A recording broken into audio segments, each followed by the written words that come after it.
মুহাজ্জালিনা মিন আসারিল ওযুই। এক শ্রেণীর লোক থাকবে যাদের হাত জ্বলবে, যাদের মাথা মণ্ডল জ্বলবে, যাদের পা গোলা জ্বলবে। মহান আল্লাহ বলবেন এদের একটা দল করে দাও। যারা অন্ধকার হয়ে আছে, কালো হয়ে আছে, ওদের একটা দল করে দাও। এরা যাবে জান্নাতে। বলে জ্বলবে কেন, জ্বলবে কেন? নবী বললেন রাত দিনের মধ্যে 5 বার সুন্দর করে যারা উযু করেছে, আল্লাহর ঘরে হাজিরি দিয়েছে, ওই উযুর অংশগুলো হাসরের ময়দানে জ্বলবে।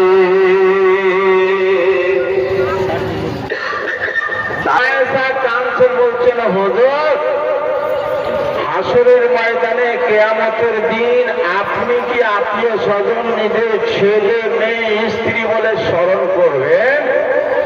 নবীজি বললেন আয়েশা, 3টা এরকম জায়গা আছে, বাবা ছেলে বলে স্মরণ করবে না, মা বেটি বলে স্মরণ করবে না, বংশধরকে অগাটি স্মরণ করবে না।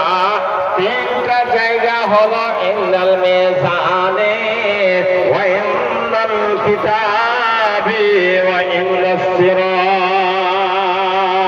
মানুষকে যখন আমল নামা দেওয়া হবে, সার্টিফিকেট বিতরণ করা